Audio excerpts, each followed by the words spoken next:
in 9-10 years, there's never been one, moment where we fought, like not once. Yeah, that's crazy. I never thought about that. Yeah, I hadn't until I just said that. Screamed at my 10-year-old boy this morning, and I've never yelled at you. It's wild. Yeah, we've actually, I hadn't thought of that until I was just saying, like, we've never had a shout at each other. Like, we just don't do it. We just talk. We're all coming from some place, right? And we both have, our goals are 100% aligned. We might have different ways of how we see that happening, but we want the exact same thing. Welcome to the Founders Journey podcast. Inspiration, education for founders by founders.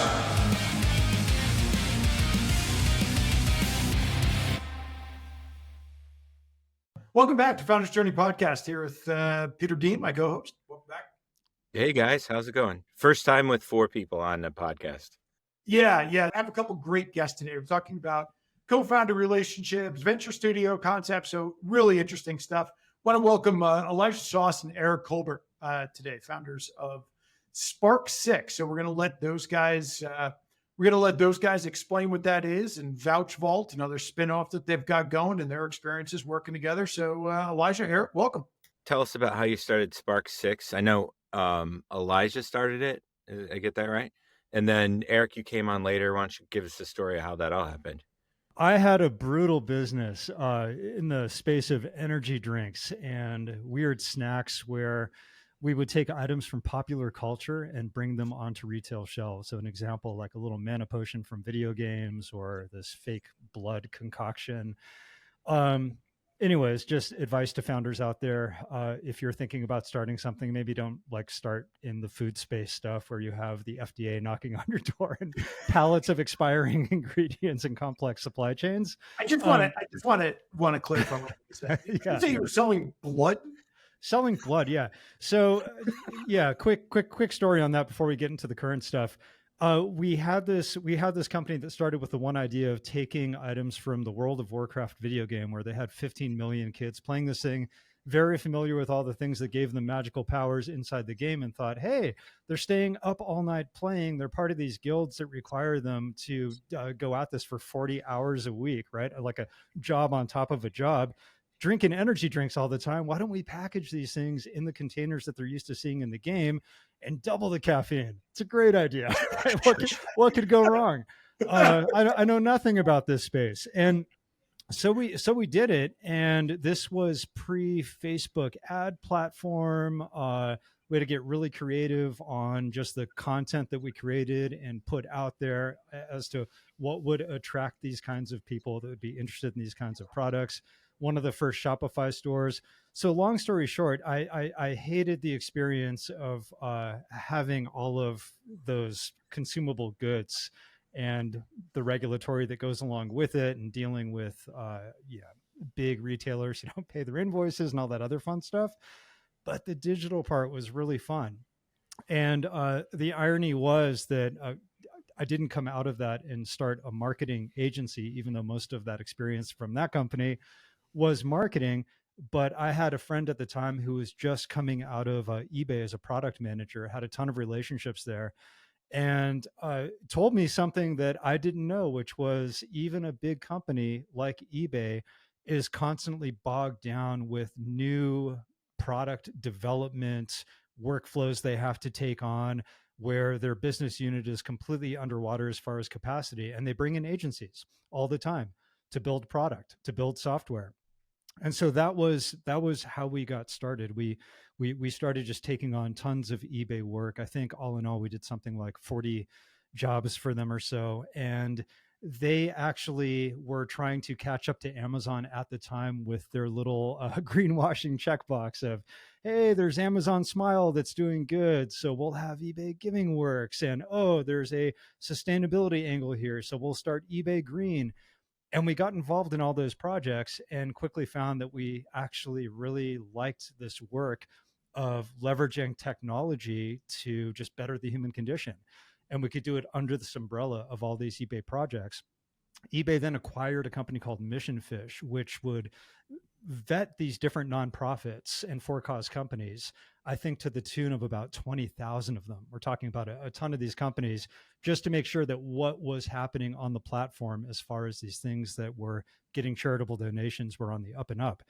And so as we got into that work, we got known as this little boutique agency that would do a solid for the nonprofits and for-cause companies that didn't have the big funds of these other ventures. And the more we did it, the more we loved the work. And then it just, one thing turned into another, and it spread out into servicing all sorts of companies. But again, not to be confused with how everybody thinks of an agency, which is, hey, how are you going to spend my Facebook ad money? We build stuff. So, you need a website, you need a mobile app, you need a piece of custom enterprise software. We do everything from the interaction design to visual design to the actual engineering and development. Wow, that's awesome. So, the whole thing comes out of this. Basically, you guys stumble into this market with eBay and just start building from there. It's kind of like that. That's story we hear so often, right, from founders. It's like you just get this really super narrow niche, right, and then it just starts. Right. You find a client that justifies a business, right? Right. And then you see all these other opportunities for that business. And It's a great way to start a company because it doesn't often require outside funding. You may have some cash flow crunches here and there when, accounts payable is located in India and you need to hire somebody just to get paid. Every agency owner has that story. But at the same time, it's really deal flow that slows down an early stage company. Where's that revenue going to come from? And then you're stuck in these cycles of raising outside money, and that just was never an issue for us. That's right. Yeah, and when you don't have to create it from scratch, right? You don't have to create the pipeline from scratch. It's just kind of developing on its own because of that niche. Yeah, it's absolutely. You guys started building out Spark6. You've been building it for a while. It's been 10 years or so? 13. Right? 13 years. Okay. 13 years. So I'm almost ashamed to say that because it makes me feel 13 years older. I stopped worrying about that a while ago. I got to year 14 in my life. I was like, you just stop counting. I think at some point, you start talking in decades, right? It's like, around 10 years. Right. It'll stay that way for a while. So you guys have been building this.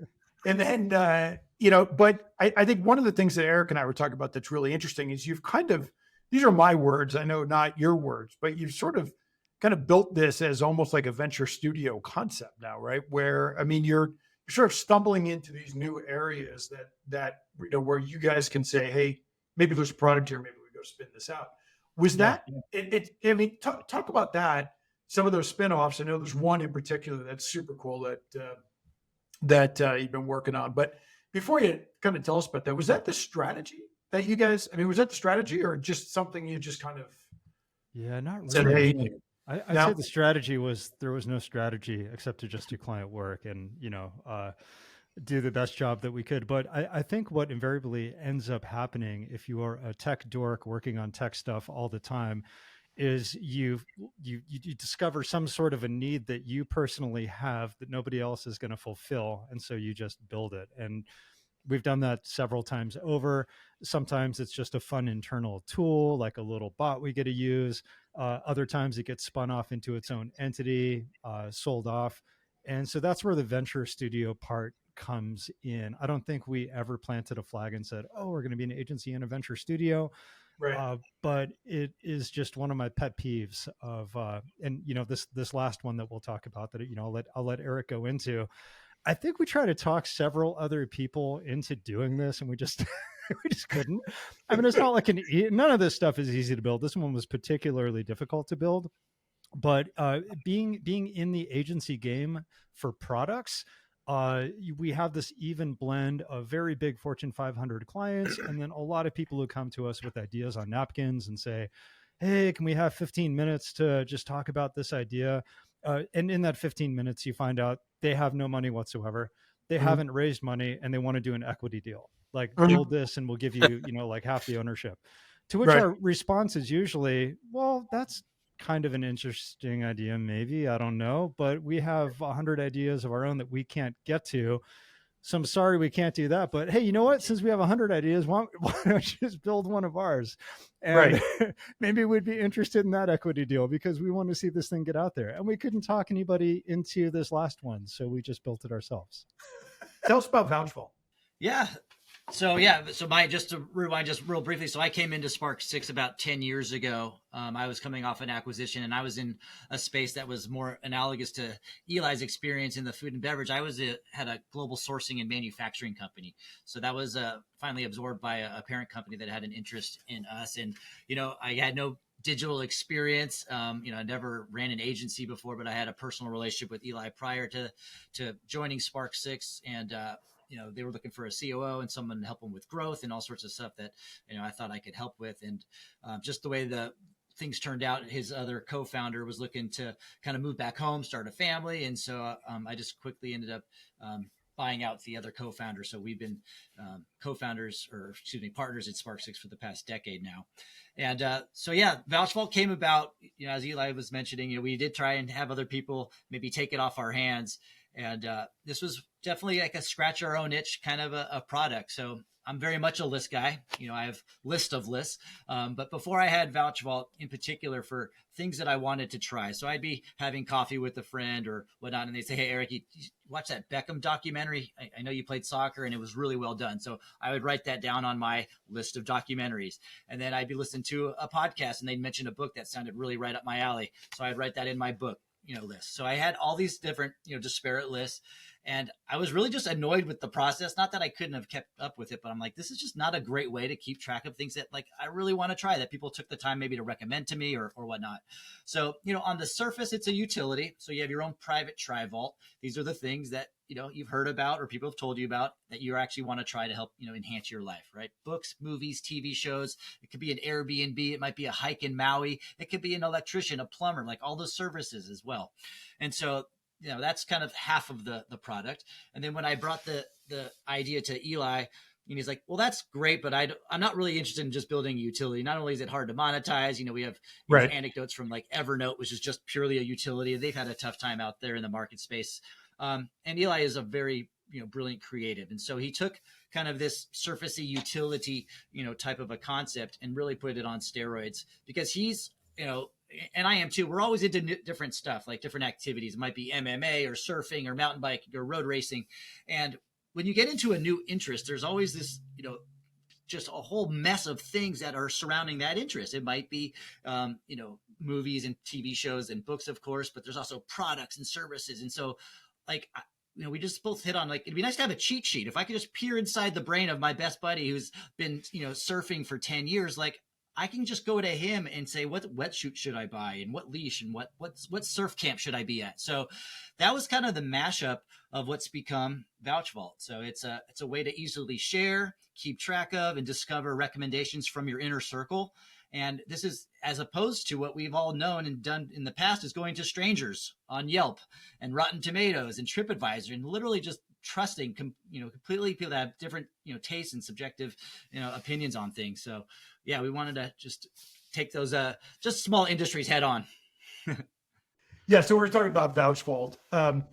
Yeah. I mean, that, it's a super interesting concept, right? And this is like the essence of the venture studio, I think, concept when we start to look at this. And, I think we all are sort of in that boat, right? As founders of you become a founder because these things, like everything becomes a business opportunity, and you start to look at this and say, okay, who can go build this for me? And when, the answer is no one. I love this idea. Like I used to race mountain bikes when I lived in California, and then I got into road bikes and I got out of mountain bikes for years and I got a mountain bike again.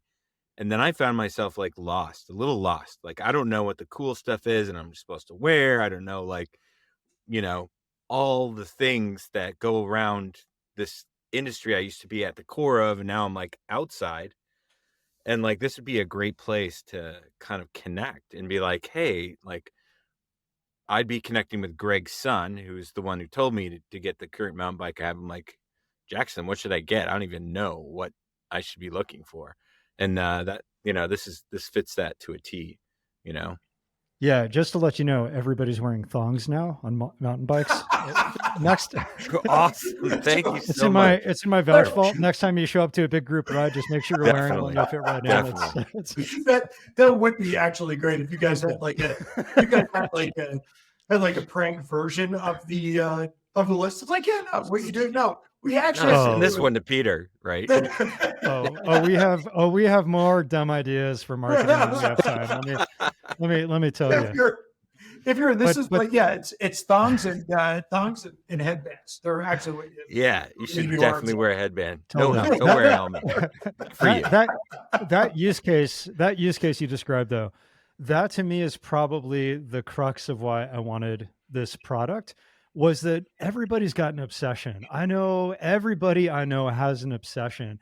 And if I'm going to get into that thing, I just want to get the information from the person who's already obsessed about it, right? Like we're before we went live, we're talking about podcasting equipment, and you've got mixing boxes and microphones and headphones and different software and everything else. The first episode I did on this most recent podcast was, this is very meta.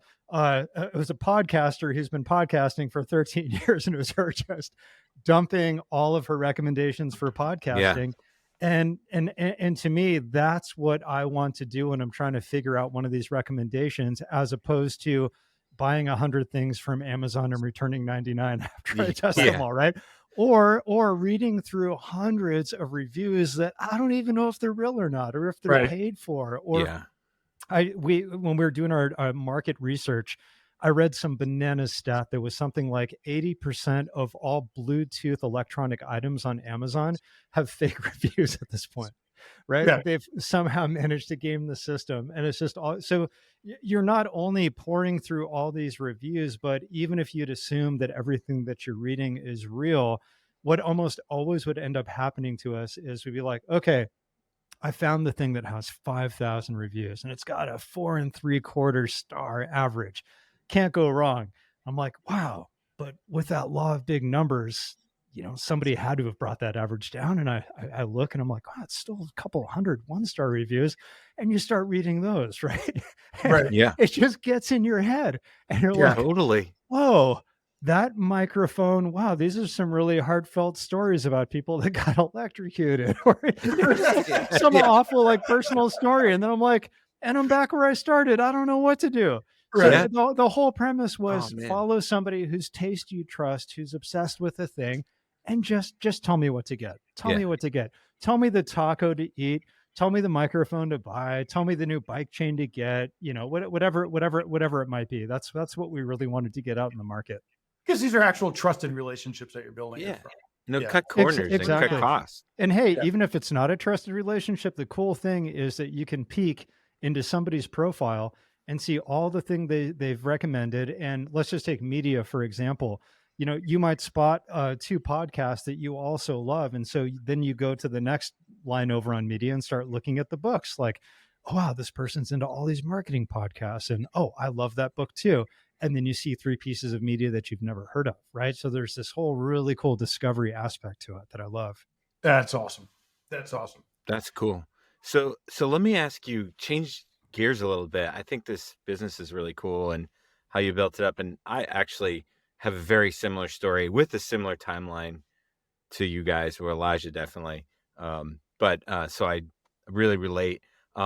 Though I didn't have a co-founder, so you guys have this co-founder relationship.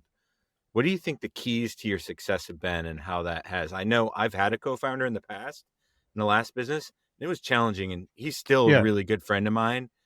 And we went through ups and downs in the relationship, but I'm really interested to see what you guys think the success factors are there.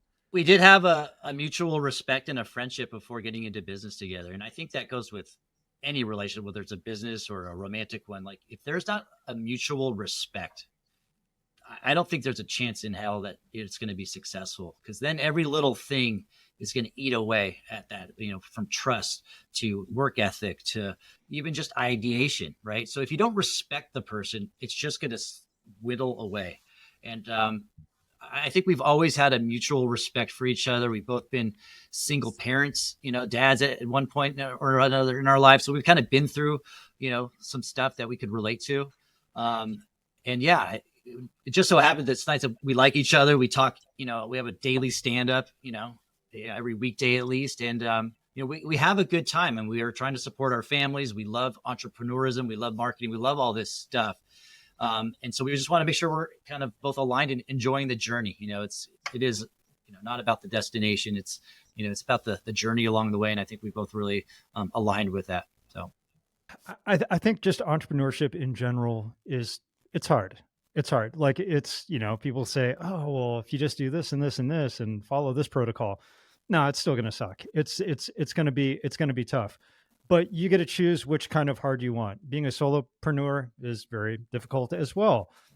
Trying to manage a relationship with a co-founder is just hard in a different way. Right. So you get to pick your hard, but I think that when you have a business partner, when you have a co-founder, this kind of organic balance starts to surface if it's going to work. And sometimes that means that one person is going to be just, both guns blazing, heads down, hitting it really hard, and life happens to the other one, and then it switches, and then you're both running at it really hard. And it's personally, I sleep better at night knowing that I have that counterpart there, because nobody knows what the future holds. Nobody knows what tomorrow is going to bring. Right. And to add to that, I think the commonality of being in similar places in life is really helpful. For example, I've spoken to people who, for example, their co-founder came out of some massive exit where they still wanted to do stuff, but work was kind of optional. They were a bit on the post-economic side, right? Mhm. Whereas the other co-founder was super, super hungry, and they're equal equity partners. And there's just a difference in energy there with how much heart and soul one of them was willing to put in versus the other. So you have the economic piece. And then with the lifestyle piece, I'm just going to go out and say this because I honestly believe this. This has been my experience and it's how I feel, even though it may not resonate with some people. When it comes to entrepreneurship, I really believe that there is this definitive line between the people who are trying to do it with kids and the people who aren't doing it with kids. And the people who aren't doing it with kids, like, they're just not going to get it. And it's not like I blame them for not getting it, but until you've been there and you're trying to do both, and you have the added stress of not just providing for yourself and being like, well, if this all goes to hell, I'll sleep in a cardboard box, whatever. I'm tough and resilient. I'll make it through and start something else. I'm not putting my kids in a cardboard box. Like, it's just, there's this kind of, I have to make this work mentality. And if you're having that shared experience with somebody who doesn't have that level of motivation of a family to support, it's really tough to see eye to eye. It just really is. And I made it just kind of a personal mission for myself that, okay, if I'm going to have a partnership, there just has to be some kind of a common ground as far as what the motivations are. And I really wanted to be a part of Spark6, so I immediately went and had kids. So then I didn't want any. Yeah, and he adopted 7 kids. He just went all in. Right, I got this job. I mean, I don't even need the kids anymore. But I mean, that was we were in a one of those cardboard bonus, box, like, not anymore. unknown, positives that you didn't realize. Totally. That's right. It is a really great point, though. I think that commonality of where you are in life, and it is that, whether it's kids or whether it's kind of where you are in your career, Economics.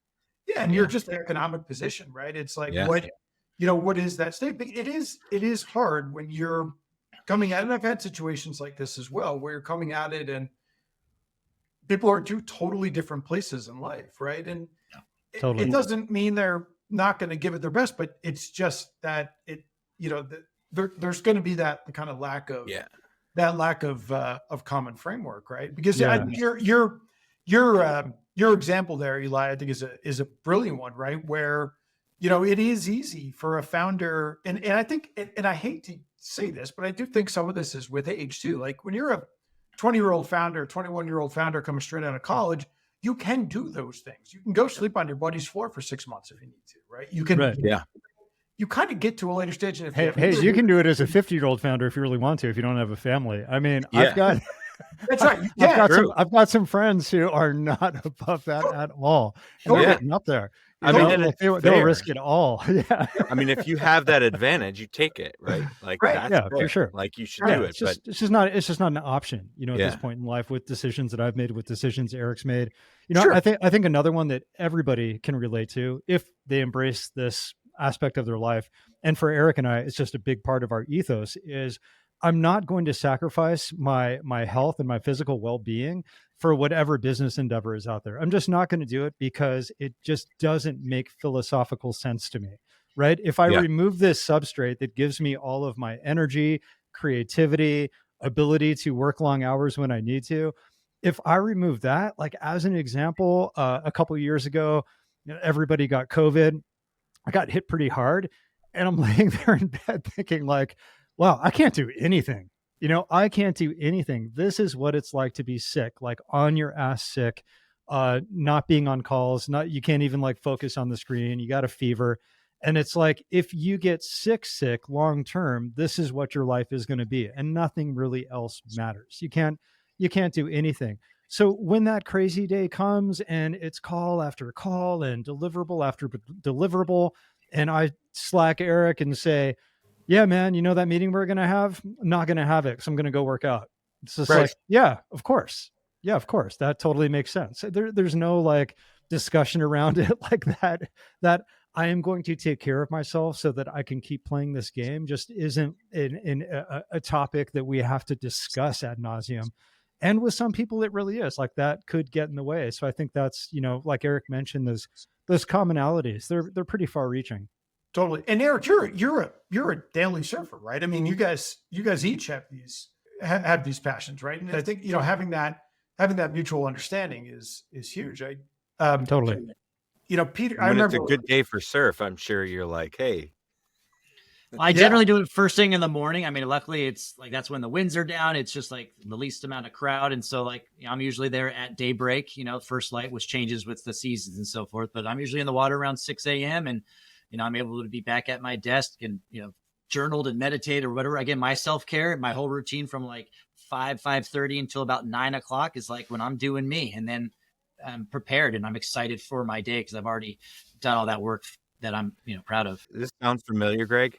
Yeah, I was just gonna say, man, I this is like one of those stories I shouldn't say publicly, but I had the perfect example of this, but not, I had the anti-example of this, right? When I was starting my last company early on, Peter and I trained for Ironman together. We've both done several Ironman, and we were training for our first one. We were training together, and we were both starting our companies around the same time. And I actually had a co-founder.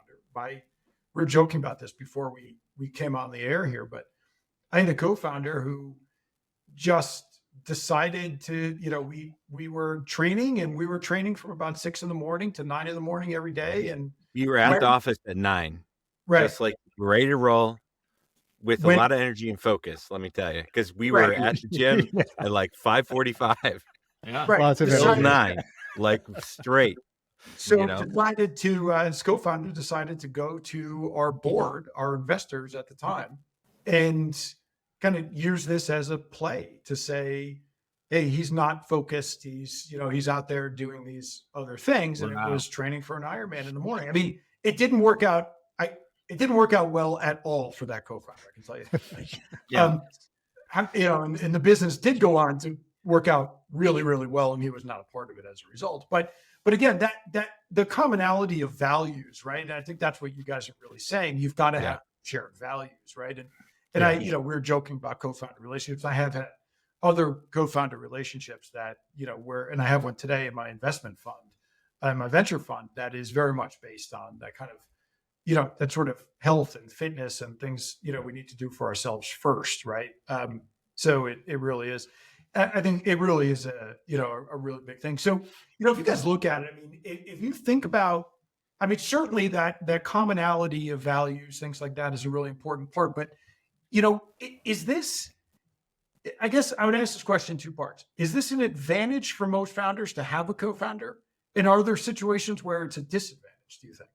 Or is it always an advantage? Yeah, I'd have to say that it really depends on the personality type of that founder.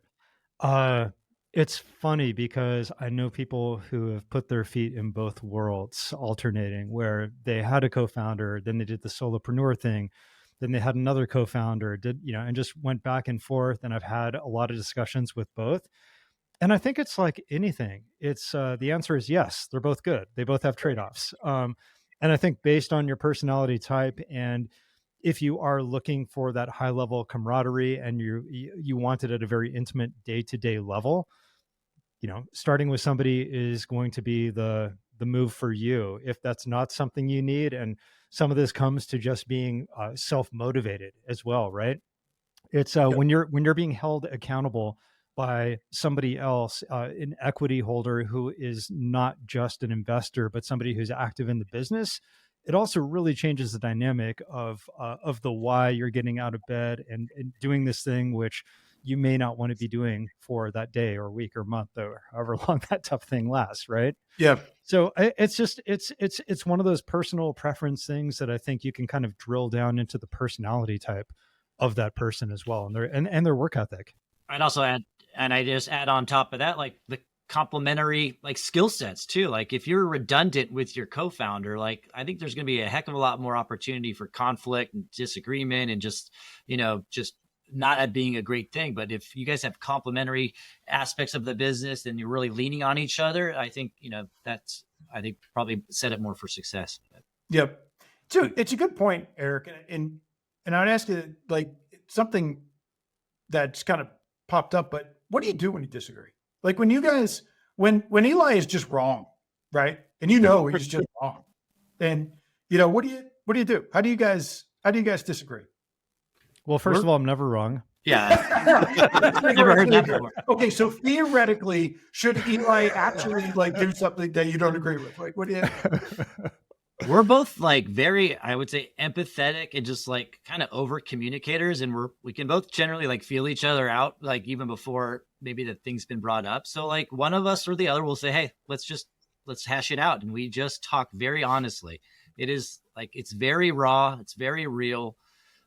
We do so like with sensitivity. We've raised our voice like in 9-10 years. There's never been one, moment where we fought, like not once.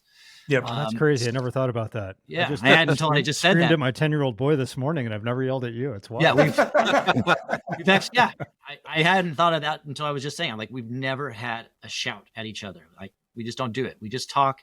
We're all coming from some place, right? And we both have, our goals are 100% aligned. We might have different ways of how we see that happening, but we want the exact same thing. So as long as we can see eye to eye on that, and then we can talk through like where we're having a disconnect, and then we just get through it, and then we kind of come out of it like even better. I think another interesting approach is when you do have those things that maybe in your gut or your experience, you're like, this isn't the move, and the other person really wants to do that. And this also comes from parenting as well, is that sometimes it's just okay to let the person do that. As long as it's not going to get your kid killed or kill your company or whatever it might be.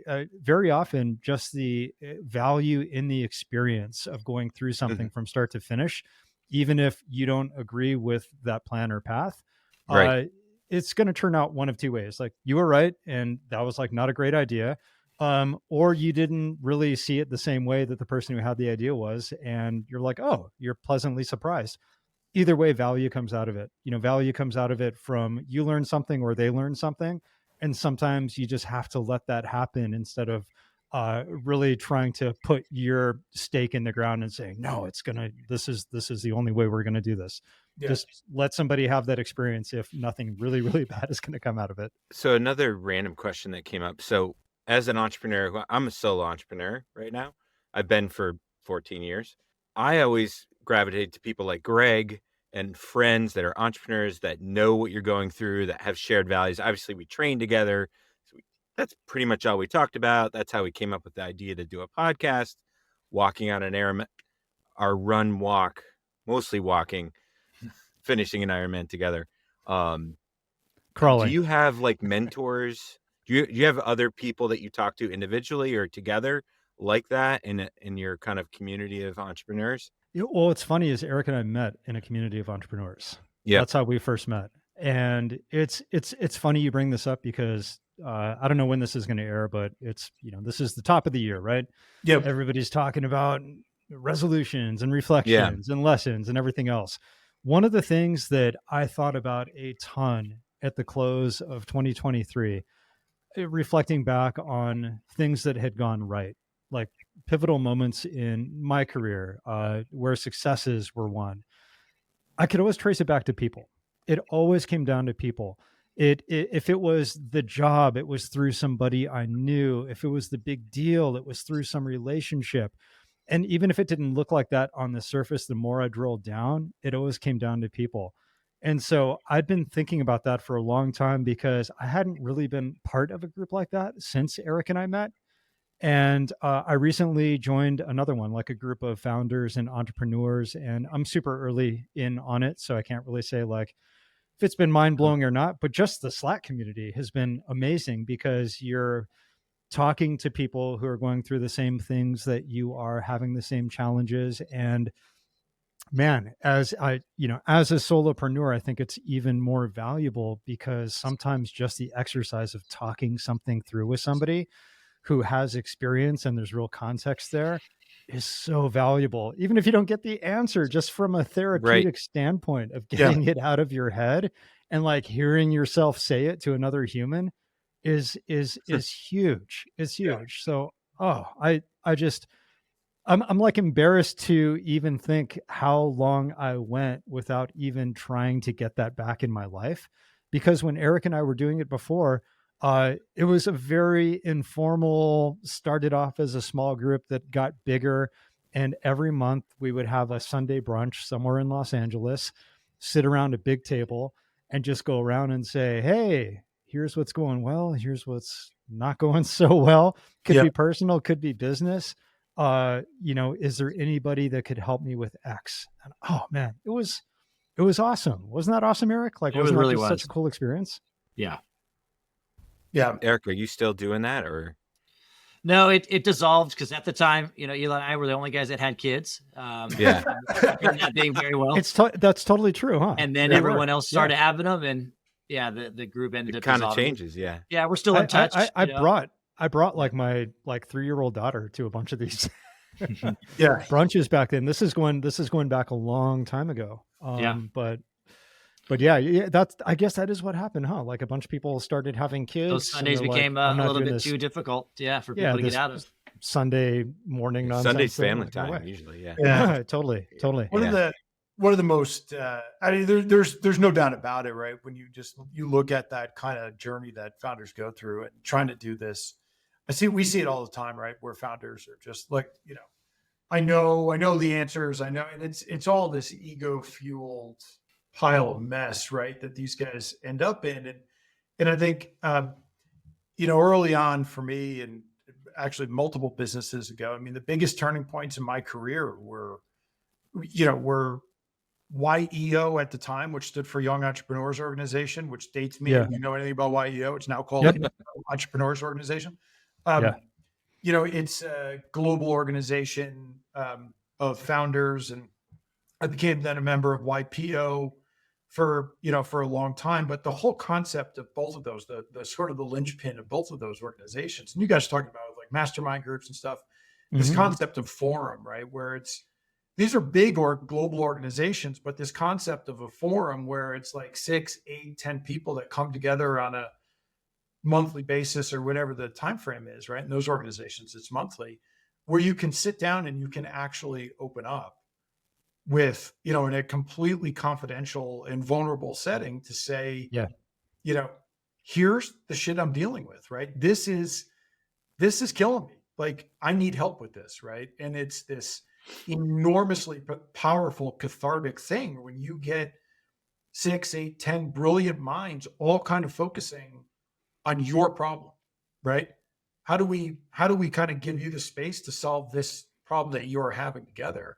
It blows me away today. And I feel sorry for those founders who are trying to do it, without that kind of support group, because just the fear, the anxiety, the chaos, entrepreneurship and of what this really means, regardless of what stage you're at. It's insane. It's the same at 50 million that it was for me at 5,000, right? Right. It was no different. It's just compound, right? And having that group, having that community, whether it's a co-founder that you can really trust, but even getting outside of that and expanding that circle a little bit more is just so critical. It's huge. I don't know why. I've gone to a bunch of like EO meetings as a guest, Vistage meetings. And I don't know, maybe like in Los Angeles, I had a really good network. I've been in Salt Lake City for 4 years now, and I moved just before the pandemic started. Great time to buy a house, horrible time to meet people. Right.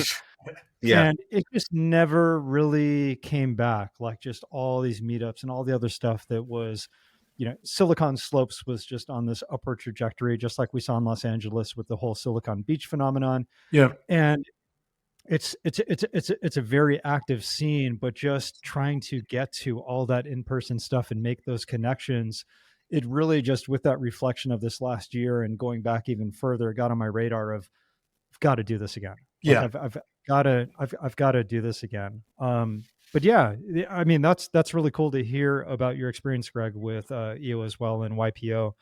One of my companies, we had investors and board members that all knew each other from YPO, and my co-founder back then, and we were like super poor, living in these horrible apartments in Santa Monica.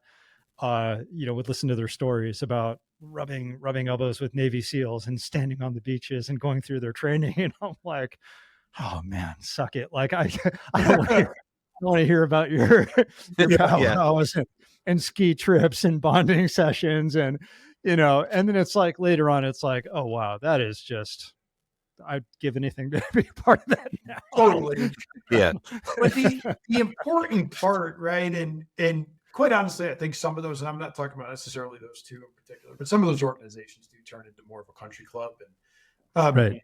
But having that kind of mastermind group, right? That group of founders who actually understand the challenges, is regardless of the format, right? Whether it's a formal set like those or it's like you guys were doing, right? It's getting together with a group of guys, totally, group of people, over a beer once a month or over a cup of coffee once a week, or some overpriced Hollywood pancakes, or that, right? Yeah, absolutely.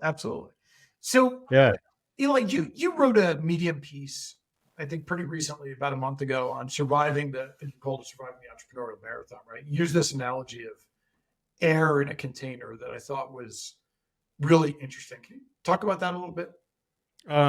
Probably not, because I think AI wrote that. I didn't even write it. That's right.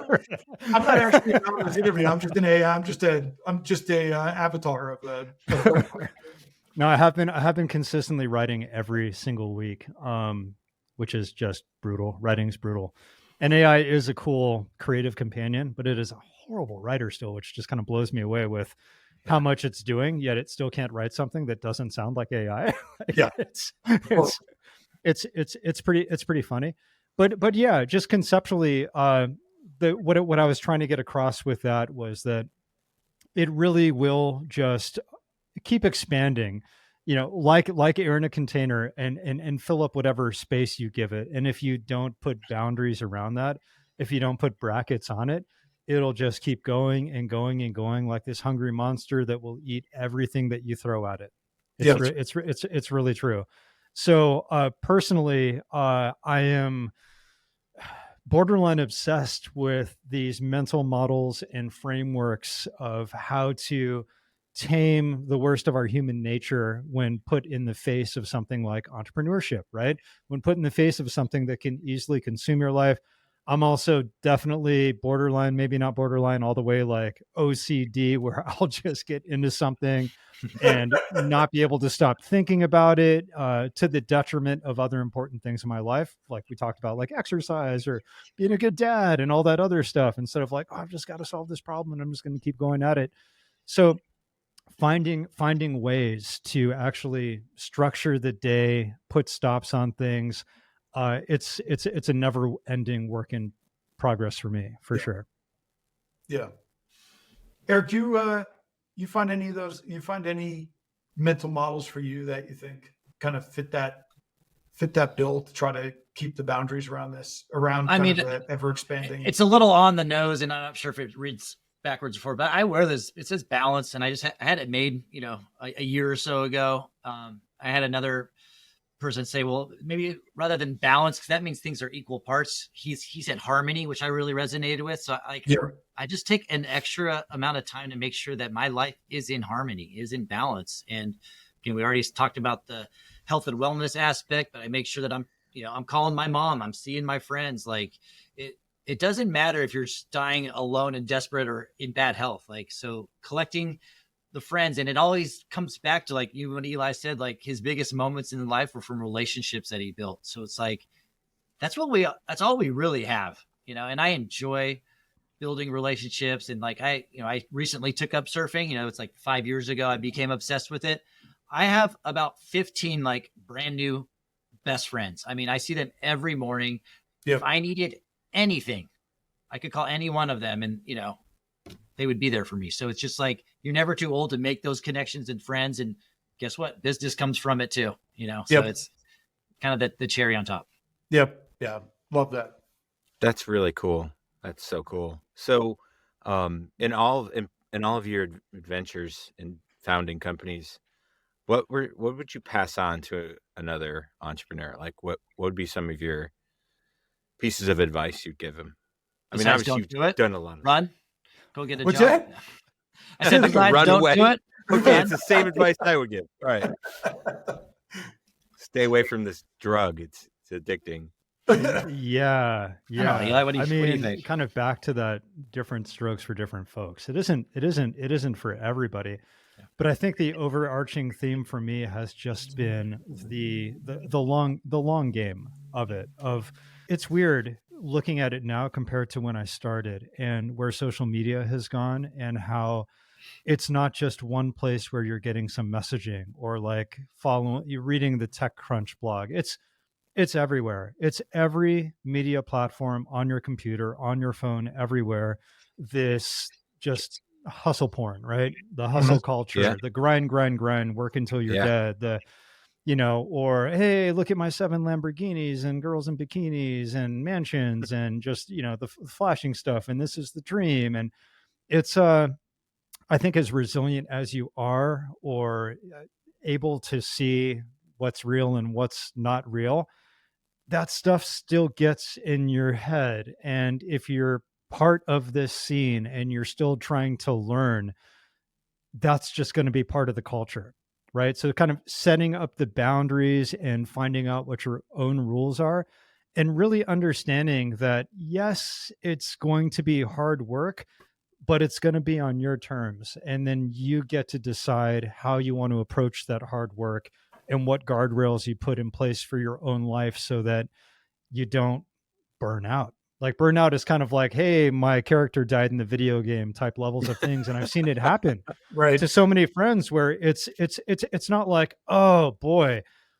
I put in 80 hours this week and man, I'm going to have to just take the weekend off and recover. It's like, no, I'm going to just walk away from everything and put on a backpack and go to Europe for a couple months. Like, that's a real story from, a friend I had that just reached that implosion point. Like it's something that it's, you don't always feel it coming. Sometimes it just blindsides people and they realize that they've been on this unsustainable trajectory and now it's too late. Too late. So yeah, I'm always thinking about that. And I'm always trying to take whatever I learn and works for me. And I'll lead with that caveat. Hey, works for me. I'm just going to share what works for me and just tell people about that. If I learn something new, or if I'm, even if I don't know if it's really going to work for me yet, but I'm like, ooh, this seems good. Like this would work in theory. I think I'm going to try this, and then I'll just share that. And then, my hope is that some other fool will jump along with me on that journey and I can see if it works for them as well. So always playing with stuff like that. Never done that. It's like a constant I can tell you about a super nerdy one that I'm experimenting with right now, where I had a breakfast with a friend in LA who's been in this game as long as I have, lots of different companies, has hit burnout before, and has always struggled with just the wellness part of it. So when we get together, she's always like, hey, should I be eating this? And should I be doing this? And it's like where the conversation goes. She said, hey, I'm trying this new thing where I have all this stuff to do with my business all the time. And then I find that when I just take the little bit of time for myself to do a workout or go to a yoga class or something, the whole time I'm thinking like, oh, I should be, getting back to these people or replying to this email or recording this podcast, whatever it is. She said, so I decided that, I have these different characters for myself. This is my athlete time and nothing's going to interrupt my athlete time. And I decide how many hours a week that's going to be. And then that's my athlete time. I was just like, oh, I kind of love this because as the software nerd, I'm like, these are personas. These are user personas. Right. I've got my athlete persona. I've got my dad persona. I've got my entrepreneur persona, and so I started to wonder, well, what does my time allocation look like? Or what do I want it to look like? So I just spun up this Google sheet with all the different personas I could think of, trying to keep it relatively high level, and then put in percentages, and then plotted that against my waking hours and saw what those percentages look like against the actuals. And it was funny because something like wellness, where I'm like, oh, I'm all about wellness and you got to do this every day. And, I'm like, well, what percentage of my waking time do I really focus on wellness? It's like nothing. It was like, like 3%, 4%, it's nothing. Yeah. And I'm like, You think it's wow, massive, but it's really could not. I put a little more into that? So I took that to the next level, and I was using a Chrome extension called Paver that plugs into your Google Calendar and lets you color code these different calendar events. And by doing so, will then give you these roll-up analytics of what those events look like proportionally. So now at the end of every day, I'm trying to take 10 or 15 minutes to close out that day and look at my calendar plan versus the actual, shore it up to the actuals. And then at the end of the month, look at the analytics and say, how close did I land to what I wanted to do in terms of how I'm spending my time?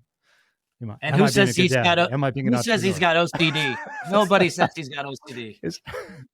Greg is taking notes and he's literally going to start doing this. And I know in like a week, he'll be like, dude, I got this. You got to try this. And I'm going to send you the thing. Like, here, I got it all set up. He's like, what was that Chrome extension? This is totally up to the OCD alley, right? This is like, that becomes a time allocation to do that, though.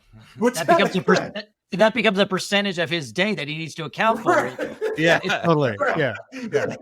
Right. This is not good for OCD. This is not like recommended protocol by my therapist. No, but Greg is. I guarantee you, I'm going to email you, and Greg's doing this. Yeah, he's going to do 1,000%. There's no doubt about it. My mind's racing. All right, like, what does this actually look like for me? Right. That's I love that concept. Right? He's an analytics guy, man. Of the personas, though. I mean, because we're not one person, right? I mean, we're not this sort of. And I think that's what ends up happening. You talk about founders, and I think that is what ends up happening with this founder. Yeah. It tries to crowd out everything else, right? Back to your Aaron, the consumer analogy. It tries to own everything. Right? It just tries to own everything. And yeah, that's the thing. Unless you do something to really try to understand that it is not, and it should not be your entire identity, right? Because that's where the real shitstorm hits down the road, right? When it becomes, you have literally sacrificed your entire life to that entrepreneurial journey. You get to the end of that, whatever it is. You guys are exiting Spark6. I exit another, like whatever it is that the founder is exiting. Suddenly, when it has taken over that entire container, as in your analogy, you're screwed. Right? Because that's what everybody thinks. That's what everybody thinks on their deathbed is. I wish I put some more hours into staring at this goddamn box of lights on my desk. That's right. Like I wish I did more of that. Right, but that becomes founder identity, right? Where it takes over. For sure. Yeah. Suddenly you exit because these things are ultimately like maybe they're 15-year runs, maybe they're 20-year, maybe they're 3-year, right? It doesn't make any difference. It's just you get to the end of that run, and all of a sudden, if that's your entire identity, you have no identity. Right. Or if it doesn't go the way that you thought it was going to go.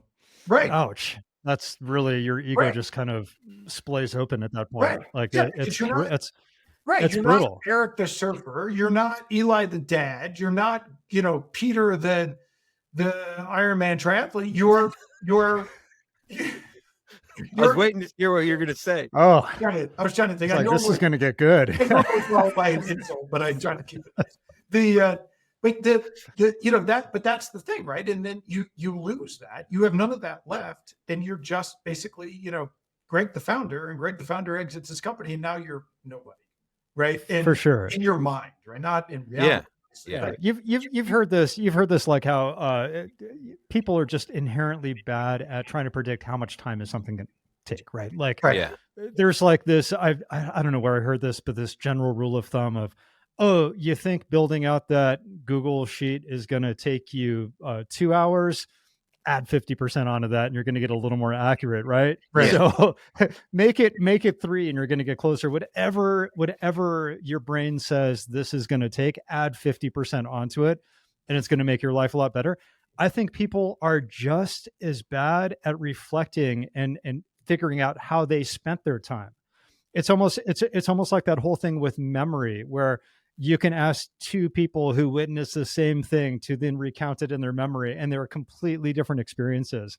And we do that to ourselves with our own little split personas all the time of like, oh yeah, I'm a good dad. I totally spent time with my kids. Like I did this and this and this, and it had to be at least like 30% of my time. Yeah. I want to know the numbers, like I'm spending just a little bit of time every single day going back and being like, oh, this was the family time I allocated. Just kidding. This came up and I just had to finish it. And then I didn't get to do my workout in the morning. So now I'm going to do it at night. And then, so I didn't do that with my kid. And I just ordered in food. I didn't make dinner. And it's like, oh, my family time just shrunk down to 20% of what I had planned. At the end of the month, I want to know what those numbers are because I don't trust myself to really have an accurate reflection of what they were, of what the actuals were. And the purpose is to make a change in what you're doing or try to exactly yourself. Exactly, to just have like an honest reflection of what's happening instead of the perceived memory of what probably really didn't happen. Well, we gotta wrap it up, but just so you guys know, you've wrecked the rest of my week now because I'm literally 100% of my week is going to be trying to quantify the first half of my week and last week and everything else. So, well, I'm gonna bust this all out on like a massive blog post I'm working on, but I really wanted to have the screenshots and the data and just a fair trial run. I prototyped this whole thing like the end of November last year and started working on it. And now it's really hitting a groove. So once I have the graphs and charts to reference just to make it look more cool. Well, this will go live in probably 3 weeks or so. So if you get it between now and then, we can get the screenshots in here. There you go. Definitely have it by then. So guys, just to wrap it up, I mean, this is literally, we could go on for 3 more hours. Like, this is part of the thing that Peter and I love about doing this. It is like, we talk about community and we talk about like building that sort of, and this is like, these kind of interviews this is our community, right? Like, yeah, exactly. That's what makes this so much fun. So this one of the best parts of my day. Oh, no doubt. So this is awesome. And we could certainly go on and on. So how do people reach you guys if they want to connect with you about what you're doing at either Vouch Vault, if they want you to connect, about Spark6 and just want to learn more about it? What's the best way to contact you guys? Yeah, they can visit either of our websites at vouchvault.com or Spark6 with the number 6.com. And they can always reach out to me directly at either of those. I'm Eric, ERIC at Spark6.com or Eric at Vouch Vault. And yeah, man, that's really good. No way am I giving out my email address, but they figure it out anyway. I'm sure you can't guess it now. See if I can figure out here. I have doubled down on LinkedIn. I ignored LinkedIn for like a decade, and I'm publishing to LinkedIn every single day now and super active on it. So yeah, Elijah Szasz, Elijah, ELIJAHSZASZ. I'm betting I'm the only one with that spelling on LinkedIn, so you can find me easily. I'd be happy to connect with anybody. Got it. Wait, spell one more time. S-Z. It's S like Sam, Z like zebra, A like apple, S like Sam, and another Z. Because those Hungarians love to throw random consonants into words that need a vowel. You are legitimately the first person I've ever met with 2 Z's in their name. Right. My middle name's Zachary, technically 3. So that's not easy to accomplish. We'll put the links on the show notes. Awesome. And guys, this is super fun. I think there's huge amount of takeaways here for founders. So really appreciate you guys being on. And the other thing is Vouch Vault. You can download it, I think, also if you want to play with it, right? Yeah, the App absolutely. Store and free in the Apple App Store, free in Google Play. All right, we will get it. We'll get those links on there as well. But But awesome to have you guys. Look forward to Thanks for staying having in us. touch and doing this again. So we'll see you on the next edition of Yeah. Podcast. Thank you. Appreciate it, guys. Yeah, thanks for having us. Good to see you.